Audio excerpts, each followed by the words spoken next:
A very good morning and welcome again to Eagles Morning Rises Breakfast Show. It does feel good to be here again to talk politics and current affairs. It's exactly 2 minutes gone past the hour of 9 on the AM side, and you found Eagles 102.3 FM Abuja. Yes, did you know that we have an audio-visual radio experience that you can count on? I'm talking about a national television that you can get across to on social media, talking YouTube, Facebook right there, as well as every other social media platform as you know it, right? Do well to subscribe to the YouTube channel. Do the same with the Facebook page wall and spread those beautiful Eagles lofty wings across every other platform as you know it. TikTok, X, and Instagram, and there you will find us. My name is Uduak Daniel. Very quickly, we'll jump into the discourse for the day. I mean, there's a deliberate closure of schools by government, and it's marking new low in Nigeria's battle with insecurity. That's right, very deliberate there. But would you blame the schools for shutting down? Would you blame the state governors for shutting down schools from the primary, tertiary, to the secondary, school at all levels in their state, saying, look, we can't take this no more. We cannot risk our citizenry or our children being abducted and kidnapped on a daily basis. And some of them will say that our hands are tied, even though we are the chiefs of our states, so to speak. We do not have the manpower. We do not have, the constitutional basis, so to speak, if they like, to indeed command the military or the police personnel in their state. And that is something that has over time been seen as being shameful and untasteful, because it is sad. Quite a number of people expect a lot from governors to do their most, especially in protecting the lives and property of the people that they govern. But we'll be jumping into this discourse, and one person who has stood the test of time over time will be adding his voice in the discourse this morning. I'm talking none other but I'm talking about the Professor Kamal Bello. Yeah, he's the Dean of the Faculty of Social Sciences, and as the Dean of the Faculty of Social Sciences at the National Open University of Nigeria as well, Professor Bello's insights are very invaluable and very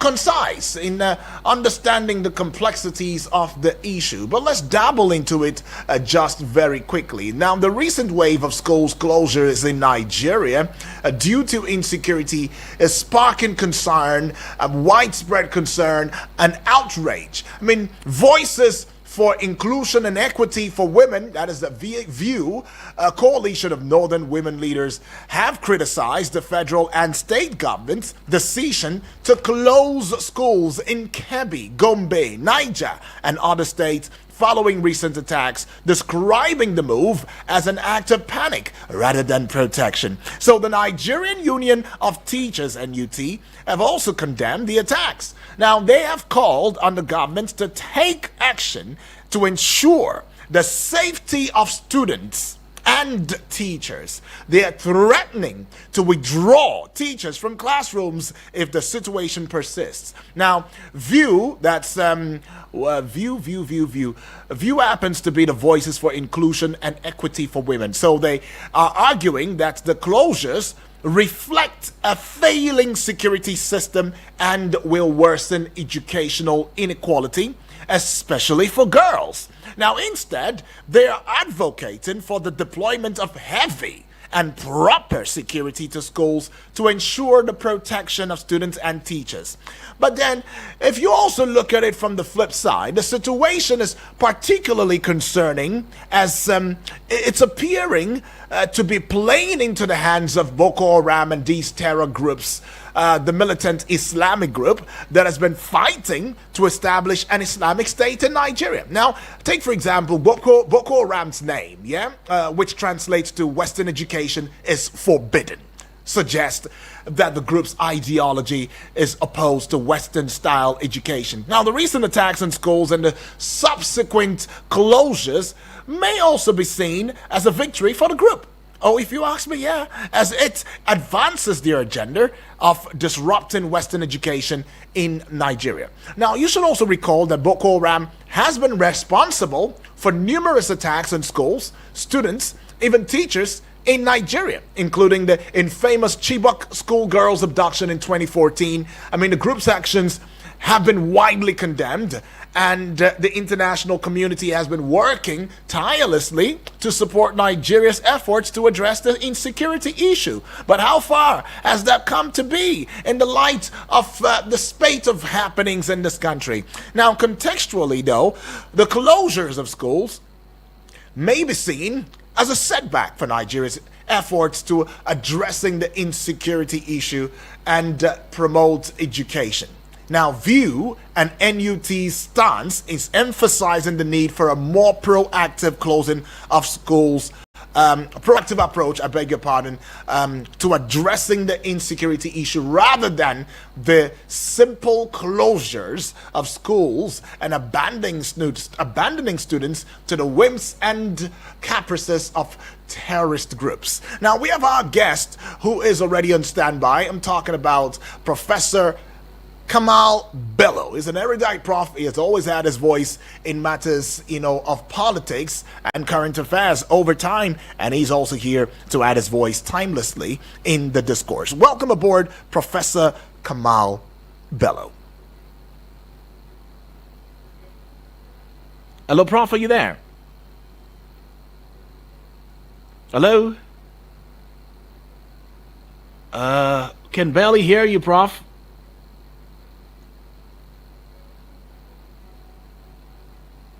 Hello?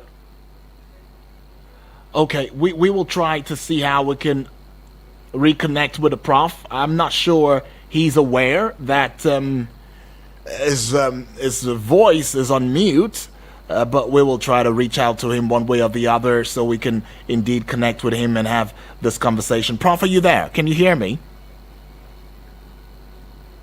Okay, there is a problem right now. Prof, we'll just try to reconnect with you again. Right, and hoping that we will be able to connect with you and have this conversation right here and on here, right? Okay, so Professor Bello right there will be joining us in a short bit. But let me also take you to a contextual analysis of the current situation, because over time, the current situation has been as a result of years of neglect and inadequate attention to the security challenges facing the country. That's true. Now, the government's response to the insecurity issue has been criticized for being reactive rather than proactive, as many have fingered the federal government of being complicit, even in the process of insecurity in the country.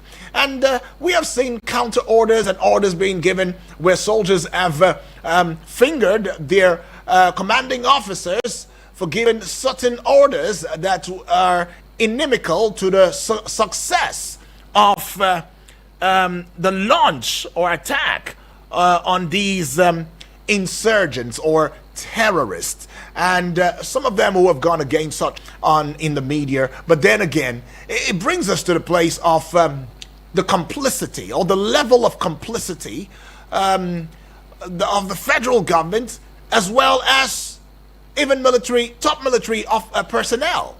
Yes, look, we will call it by its name, and we will not give it a different name. It is what it is. We've seen documents, we've heard these issues. I mean, look at the Kebbi State governor calling out and saying, please, who gave you the command to leave the school premises? 30 minutes after was when we had the attack. Who gave you that command? I think that question has become a rhetoric question now, because nobody's answering that question. And here we are talking about fighting insecurity. Now, just yesterday was it, we saw us in Nigeria as to how these terrorism will be fought. Bumper to bumper, if you like. Right? non-aligned, or well, it's not written, more like an unwritten constitution. And some have even been fingered that agreement, saying an agreement that is not documented. Where are you going with it? Is that really an agreement and all of that? Where either of the party can just decide to walk away or and all of that. Yeah, but wouldn't it be futile that such agreements may not even see the light of day if the big players in the corruption, in the insecurity in the country are already part of it, one way or the other, right? But then recall that in February of 2018, 110 girls were kidnapped from Dapchi, Yobe State, in an attack by Boko Haram. The incident also spread outrage and calls for the governments to take action to address the insecurity issue. Now, the recent wave of school closures in Nigeria is a result of the escalating insecurity situation in the country, and the government has shut down schools in several states, including Kebbi, Katsina. No inequality, especially between the girl child and the boy child. Prof, are you there?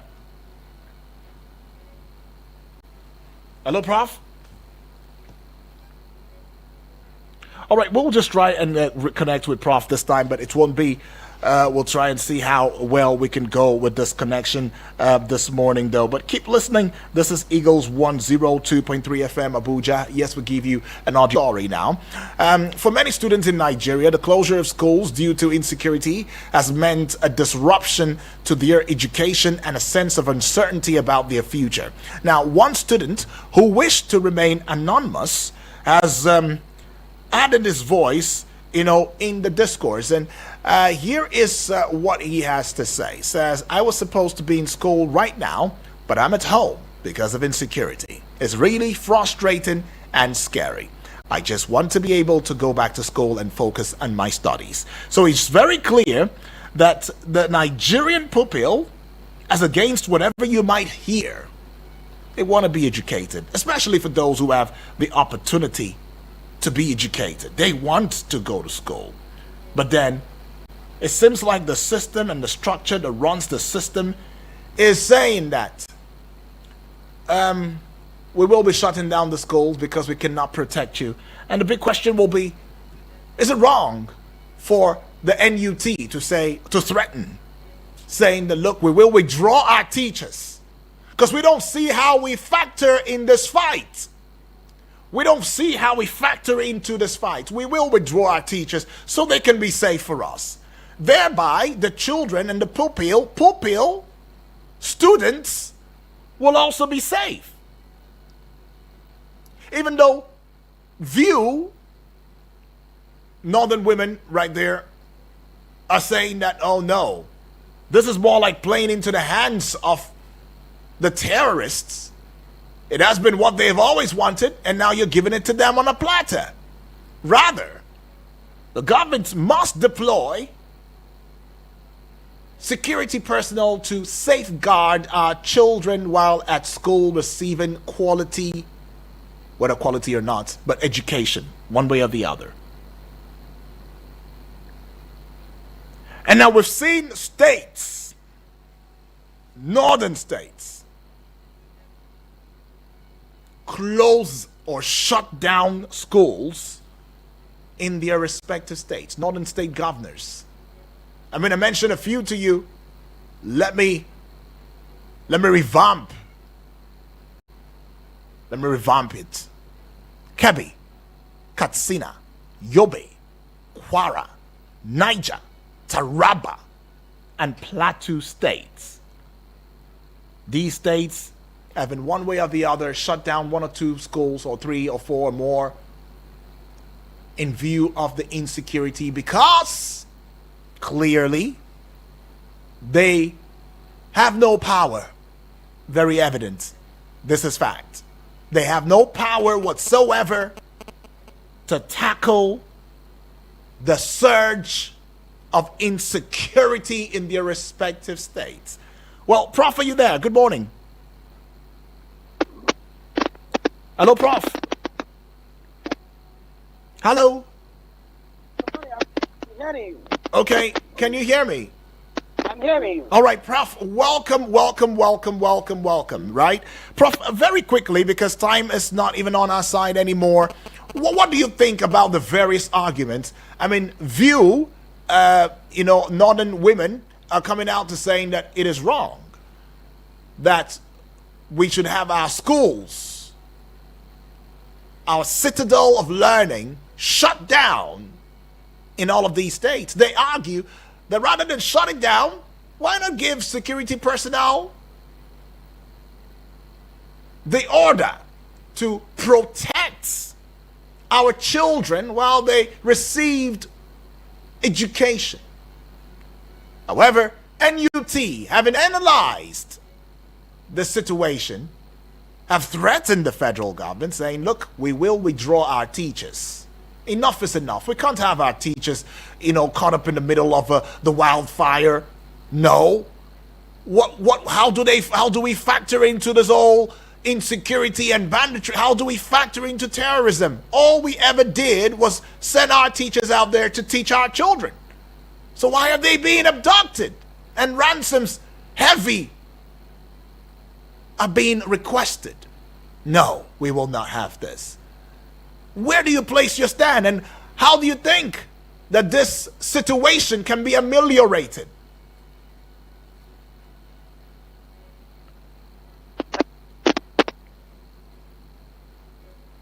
Hello? Hello, Prof? Prof, are you there? Okay, so we will put that call through to the Prof again, right? Because it is very important to have his voice in the discourse. I mean, he's an academia, right? Is of the academia, and he would know the best way to look into this. But while we yet connect with the Prof, let's also hear from you what you think about the current situation. I mean, some have said it's a situation of years of neglect. Do you agree with that? And for some others, they are of the opinion that, look, hey, it's high time we deployed our security personnel to begin to protect our children.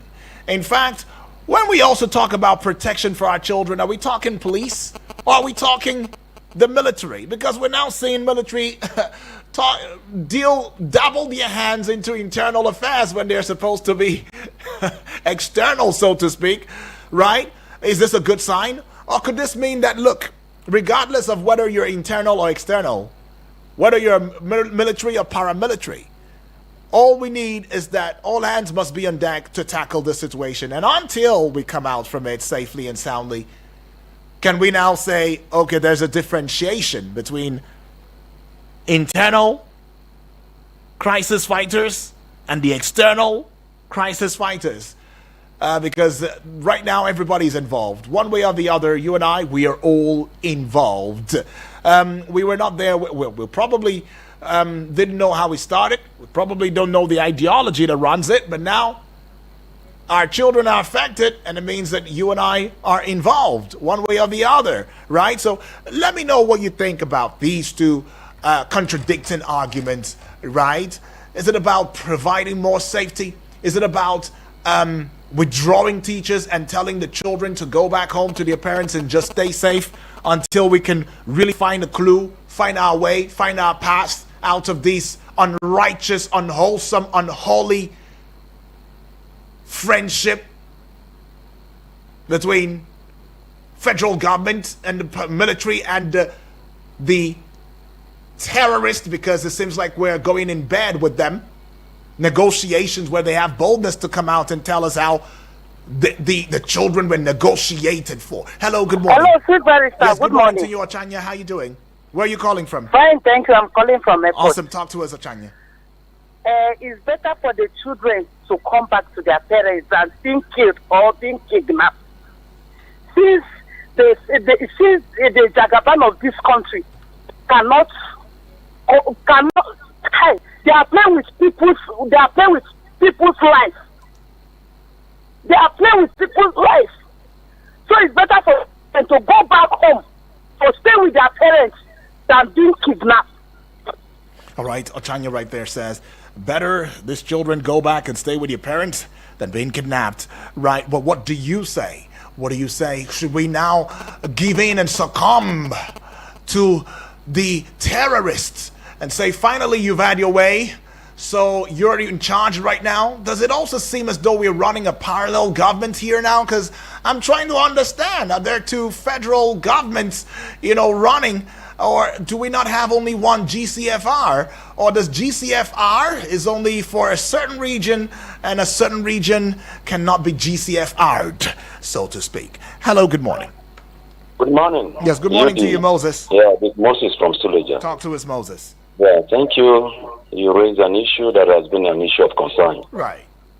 The issue here, this morning I was just sitting and listening. Yeah, one of your callers says that people should not be wailing on the people that kidnaps, and they should just be thanking the government and for the concern that their concern is for the children that was maybe released. It shouldn't be such comment. Such comment didn't go well. The issue is, we are concerned on those two actions. Yes, we thank God the children has been released. But the people concerned, people who are behind the scene, these are people that the Nigerians are asking questions. That these people, why would they let them go? They negotiate with them, Simply mean they know them. They know where they are. Are you getting the point, Yeah.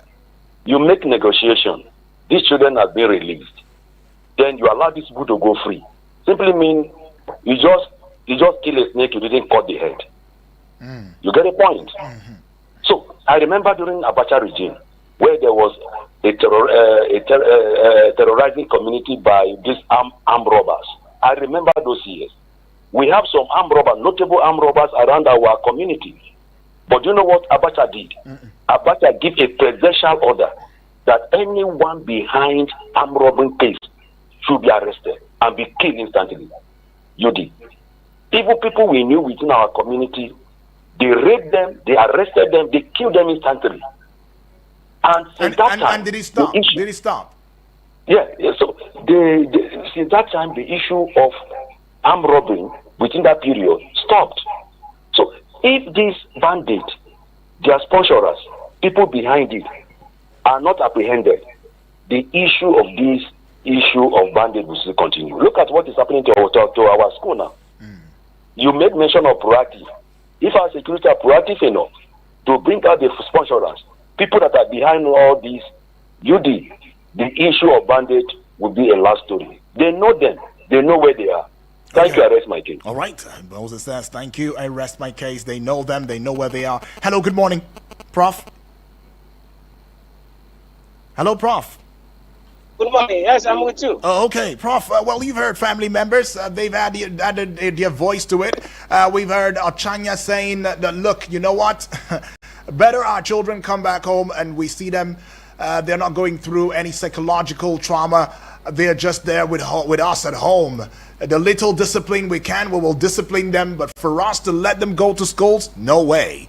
We've seen Moses also talk about the fact that if you don't cut off the head of the Hydra, how are you supposed to indeed tackle the insecurity and the branches, right, from the Hydra itself? What would be your take on this, and where do you stand on this?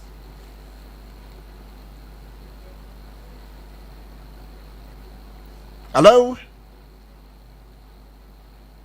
Hello? Okay. So we're tackling insecurity on the one hand. We're talking about matters that concern our lives, and yet we have a network challenge going on in the same country. I mean, where do we even start from in tackling these issues? It's really sad in Nigeria. Hello, good morning. Yes, good morning. Good morning to you. I'm very fine, and you? Very well, thank you. What's your name? Where are you calling from? Well, thank you for the program. My name is Femi from Gwagwalada. All right, Femi, all the way from Gwags. Talk to us, Femi. Yes, thank you for this program. Yeah. The topic is just this morning. Right. This is a very serious issue these days. As the one speaker just said, until we begin to fish out the sponsors of all this kidnapping, banditry, because all this can, whenever I look at all those guys that are doing this disastrous work, you look at them even with pity that they can't even afford to buy a gun of millions of naira, but you see them carrying it, wasting. Look at the amount of bullet they wasted in that local raid in that time. All these things, they are not for free. That means there are some people that are making money inside this. We should be very conscious, and this government must be proactive. Not to tackle this. No one, they are not seriousness in what they are doing. Because if they are truly serious about it, by now just people behind this thing supposed to have been facing the wrath of the law. But see them, they just release them not free of charge. If you check, it's negotiating, and Nigerians spend millions, if not into billions. So you should not believe that it's not free. So government should be very proactive, because so that you not encourage others to be doing the same thing. Thank you very much, and God bless Nigeria. I appreciate that one. Right. So we're not serious. I mean, ever since we begun negotiations, ever since we started negotiating, that is where we started getting it wrongly. Because if we were serious, we would never have started negotiating with terrorists. No, we should never have started. That's what he says. But anyways, we started already.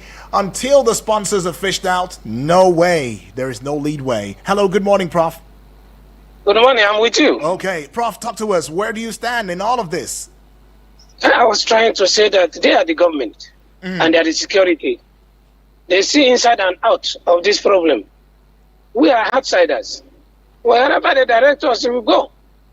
If they say they want to close down the school, let them close down the school. That's the only thing they can do.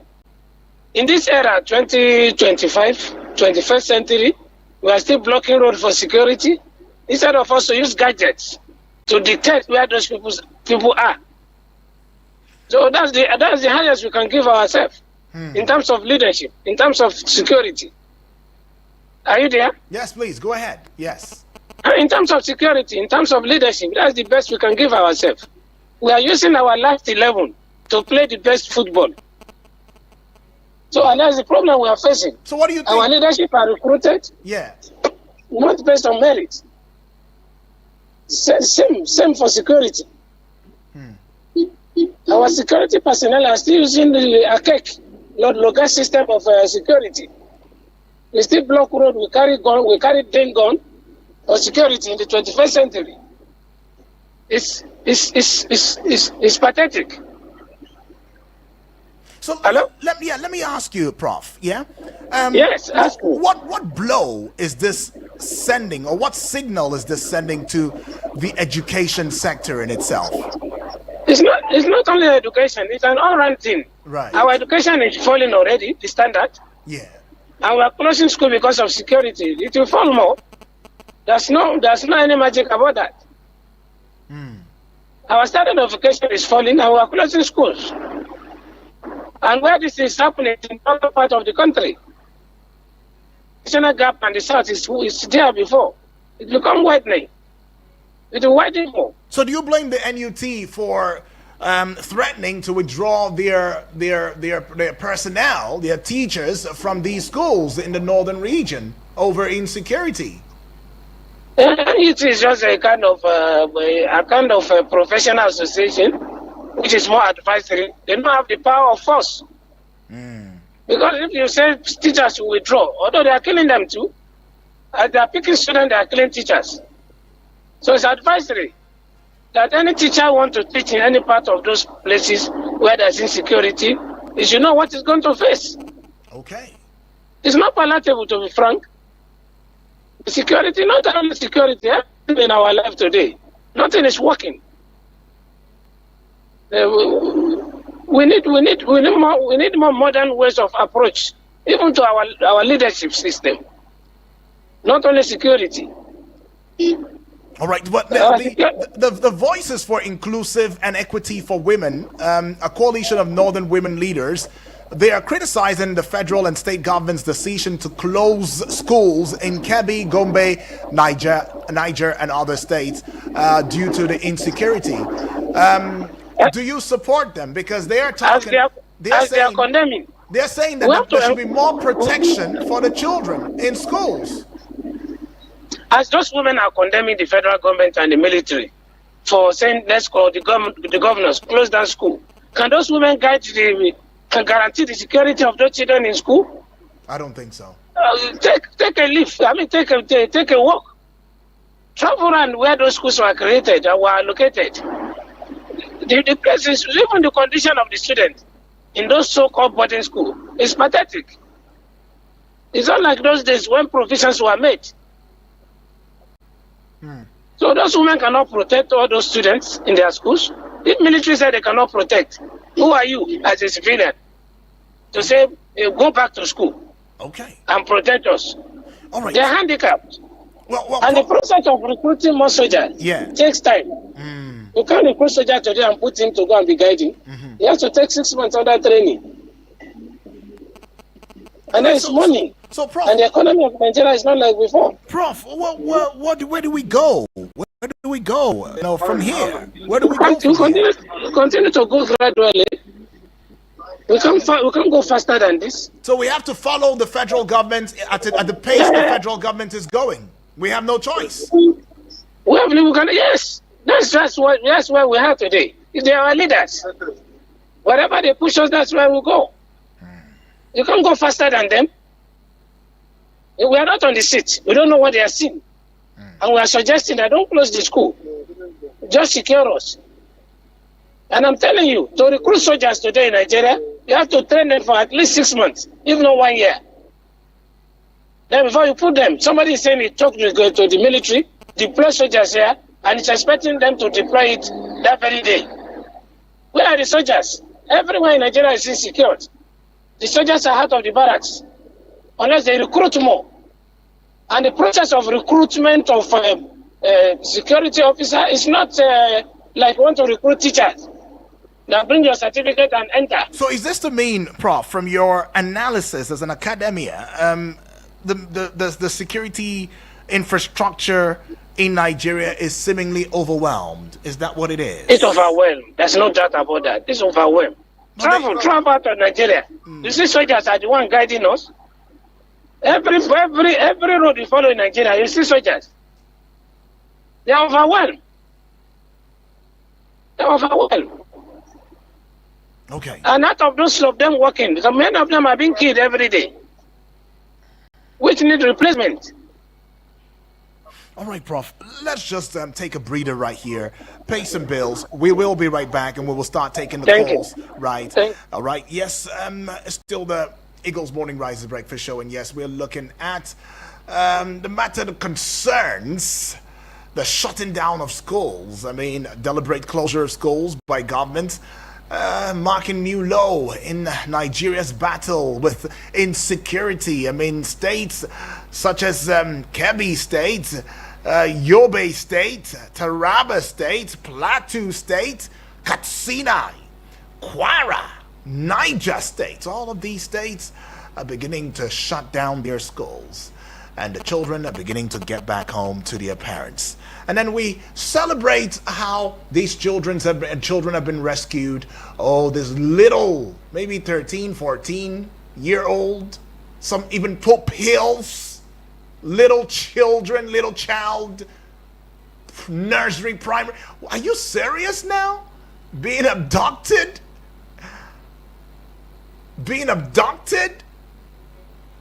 And you say they come back the same way.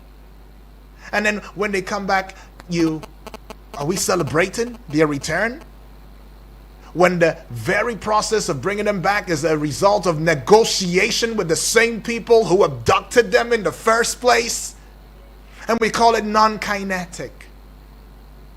Or would you rather subscribe to a kinetic? Because when you talk kinetic is no nonsense. Kinetic does not know any face, does not know any tribe, does not know any civilian. Kinetic just goes on there and wipes everything off clean. And yes, there will be what we may call collateral damage, meaning that some of the pupils, students, children, wouldn't even come back. Maybe a few will come back. But yes, there'll be a wiping off. But that would have made a statement. But then civilian lives will be lost too. So what kind of statement are we also making to the Nigerian civilian? But anyways, we'll just pay that bill already. Come back and then have your thoughts loudly and clearly.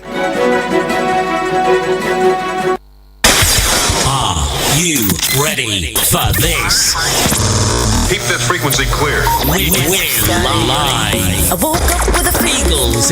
Whether you're flying for a family celebration or a much-needed reunion, fly Emirates and start your holiday on board. Explore up to 6,500 channels of entertainment, ink for kids, and relaxing comfort with world-class service all the way. Choose from over 150 destinations, including Dubai. Better. Please listen to this announcement. Are you ready to lead the fight against cyber threats? Join the elites and become a member of the Institute of Cyber, a seasoned expert or an ambitious newcomer.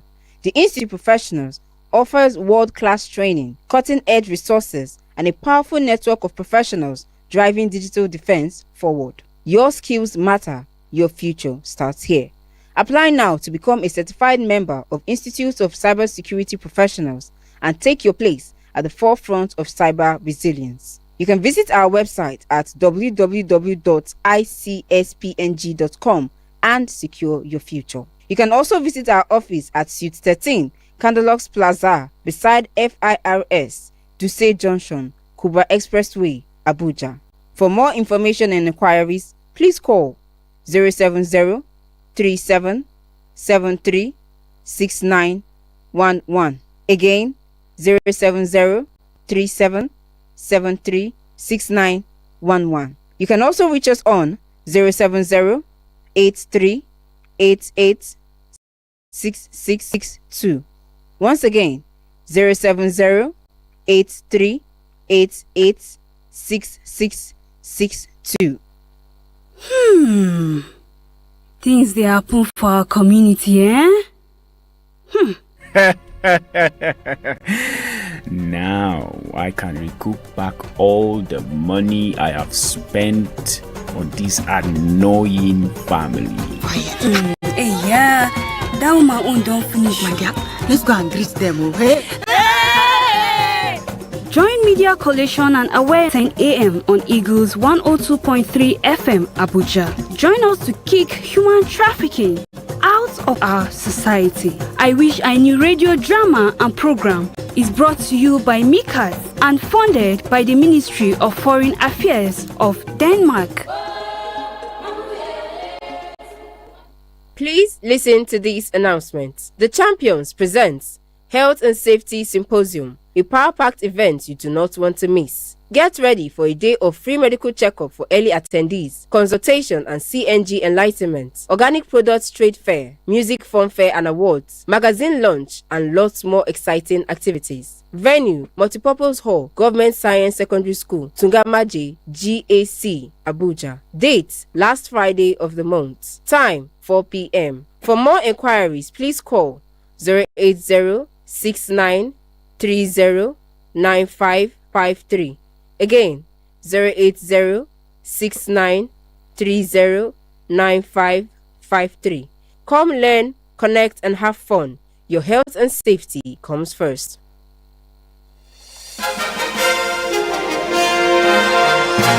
Welcome back and thank you for staying with us. It is Eagles Outlook, where we talk politics and current affairs, and we are looking at the continuous closure of schools in Yobe, Katsina, Kebbi, Kwara, Niger, Taraba, Plateau, and it's spreading like wildfire over the insecurity situation in the country. And our guest is in the person of Professor Kamal Bello. He's a Dean of Faculty of Social Sciences, National Open University of Nigeria right there, and he is indeed very close to the matters that concern, these political happenings. But we hear from you already. Hello, good morning. Hello, Oga, good morning. Good morning, Dr. Prince Ike. Yes. Where are you calling from, please? I'm calling from Karimo, yes. Talk to us, ask your question. Oga, it's quite unfortunate. Yes. And grossly unacceptable. Okay. That we Nigerians are passing through a whole lot of drama, a toxic environment and situation. Of course, they say that in abnormal reaction in abnormal circumstance or situation is the normal behavior. Now, how can a whole Nigeria, good people, great people, every eyes of the world are upon Nigeria passing through this type of drama, this type of, unparentable situation and also uncomfortable work condition? No, no, no, no, no. It doesn't give any sensible, responsible, and also reasonable and sensible human being, life to celebrate. These people, are they God? Are they deemed God? Can they be tracked out? Can they be tracked down? Can they be eradicated, to ameliorate the suffering of mankind in this country? Why are they, making people from Igbo State, Niger State, Kwara State, and somewhere else not to go to their schools? Of course, they are highly overwhelmed. The security architect or infrastructure architect is highly overwhelmed. Please, I am of opinion that state policing supposed to be implemented, and also what we call communal policing, because it is people that know somebody. His movement can dictate where he or she is coming from, his character and his behavior. Enough to this drama. We are too old to be young. I get me. A nation whose foundation being led out of mediocrity, my dear sir, what are you going to get? Is it not a banditry? Is it not kidnapping? Is it not insecurity? Is it not corruption? Is it not nepotism? Is it not violence here and there? Can't we be ashamed of all these things going on? Every day, new chapter, new drama, every week. In fact, Nigeria, I can never say that it's high point or aberration or sacrilege that we are being called Nigeria, good people, great people, the most giant, Doctor, people in Africa. Yeah. Sir. Thank you. If time will not allow for Thank us, you. but appreciate God bless that. you. Yeah. Thank you. Right, and to hear the spokesman to Mr. President now, by Onanuga, saying that we know where they are. We know where the terrorists are. We know where there's people who are abducting our pupils. We know where they are, but we cannot just go there and raid them. But I'm not hearing by Onanuga say, we know the sponsors. We have identified the sponsors. So if you cannot go to apprehend the messengers, the foot soldiers, yet you have the generals within you, and you know them, are there also restrictions in arresting the head, the generals within your ranks? Are there also restrictions? Because that's where I'm trying to understand. Look, it has been established that these persons, whom the likes of Sheikh Gumi would say they have nothing, they drink from streams, they have nothing, no good roads, no healthcare system, no schools. They're not collecting these monies for themselves. What luxurious life are they living? They're only looking and asking the government to do the needful in their community. Then who's collecting the money? Who then is collecting the money? Who's spending it? These kinds of people in the bushes are very well versed in handling and articulating heavy machinery, the type that even our military, I don't think they've seen that type to handle before. Who's sponsoring it? Who's giving it to them? What crime did the pupils commit? The children commit? Going to school for education, the same education that we seemingly act as though we are in support of, and yet we have ASU on strike here and there, even though we also know that ASU has its personal interest. It's all about money, money, money, money. No, it's not about building infrastructure. Yes. Probably that's why the government is also dilly-dallying with ASU, because they know that just the same things we do is what you want to do with this money, so live it. We've been giving you before. What have you done with it too? So where's the place of accountability and transparency? Well, Prof, are you there?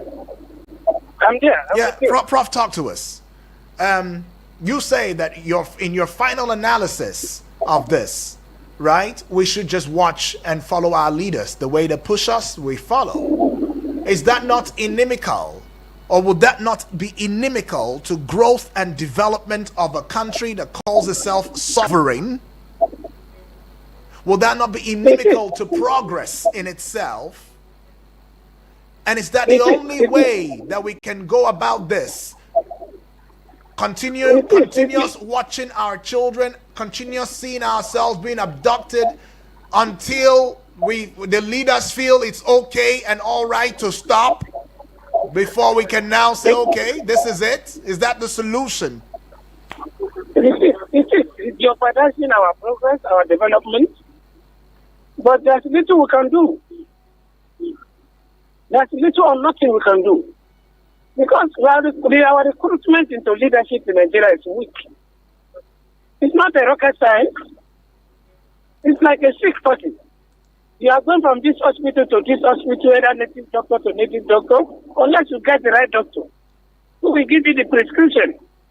And after giving the prescription, you will go. The sickness will go. As long as you are not getting it right, to recruit the right people to lead us, we will continue to fumble and wumble the way we are doing now. Not now. That's why we have been doing since 1960. Hello, Prof, are you there?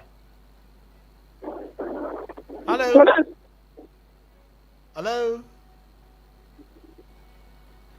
Well, Prof, I might have to relieve you on the call now, or from the call now.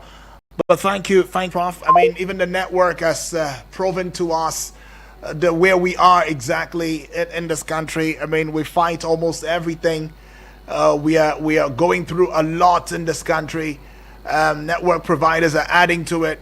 And on the other hand, when you think about it, all of these people that go on social media, these terrorists that get on there and tell us whatever it is they want to say on social media, we cannot fish them out. But then Nigerians and family members have always said it. You go on social media and you talk, you speak your mind about how displeased you are about the system, and you're fished out very quickly. They just know how to find you then. But when it is the terrorist, it makes you wonder if it's not what mechanism they use. Is it not the same style of fishing people out that they use, or they don't know how to fish these people out? And then you comes to the place of calling for ransom. And you make a certain call here, you say a certain thing, and you're already fished out. But then these guys will make calls, call the families, use the phones of the abductees, and call families, and yet they are not fished out. And here we have an NCC, we have an NOA, we have all of these guys just bearing big names, sitting there in high thrones. How much and how far have they gone in saying that, look, hey, we're also coming out as NCC, as NOA. This is what we are doing. We will fish everybody out. Anybody who does this, all of those who are putting regulations on social media, Facebook, TikTok, all of that, where are they now? Where are the civil society organizations who will come out very quickly and talk about matters like this? Oh, they've gone quiet. They've gone under the rug. They've gone right there hiding somewhere, maybe, probably sipping champagne over the death, over the abduction of not just Nigerians. Well, Nigerians, yeah, but it has now even gotten to the part where we now go after our children. You don't tell me. No, don't even dare tell me that young girls of 13 years old will go through such horrendous experience, and you say that because they rescued them, they're all right. They're not all right. I will not be all right. If not for anything, I don't even want to imagine the others, because I don't have a terror mentality. But the psychological breakdown is making it clear that they are not all right. And when these little girls grow up, have children, and tell their children the tales of Nigeria in the coming future, a future nobody's even talking about yet. Nobody's thinking about it. We're only thinking about now. As selfish as we can be. That's what we can never do. Think about now. After all, they've been saved now. They are back home. They tell those tales to their children, and their children become hooligans, become worse, and believe that they have been cheated. As long as their mother mothers were cheated many, many years ago, and there was nothing done to correct the situation. They also believe that, look, you know what? We have been ostracized. Hence, we will ensure that this feud with the name Nigeria will last for centuries. And yet, we have leaders who are all about negotiations. And as the prof said, I kept on asking the prof over and over again, I mean, is that the only solution? We should just follow like sheep waiting for the slaughter? And he said, look, what choice do we have? At first, I was going to poke the prof some more, but after critically thinking about it, indeed, what choice did we have? Because when we had the choice, we made our choices at the ballot boxes. We already made that choice, and 2027 is coming again. Are we going to make the same choices anymore? I'm just saying. You know what you want to make as a choice. If you're the type that sits back at home and tells me, and then you come back when the going is tough, and you come here and you talk about how things are not going well, blaming the number one citizen, please, I don't want to hear your voice. Nobody wants to hear from you. If you didn't come out to vote, you don't have a PVC, then you have a problem. You are the problem, actually. You brought us to where we are today. I'll keep saying it without mincing words. None of those children, to the point that even little children were abducted in Niger State, the Catholic school. And you say that because they came back home, they are fine. We should celebrate. I'm not celebrating such, especially when it's born out of negotiations. I'm just glad that they are alive. Negotiations? Well, Prof says the education sector, not just the education sector, is at war. It's already targeted. Everything is crumbling, is falling apart. I'm glad the leaders are listening to. And let's see the next move on the chessboard. Udrak Daniel is my name. Thank you for being a part of this.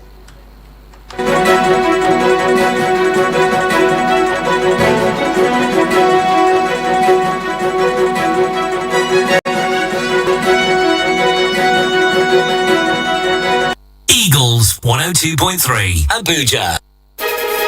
This is Eagles 102.3 News, your number one radio experience you can count on.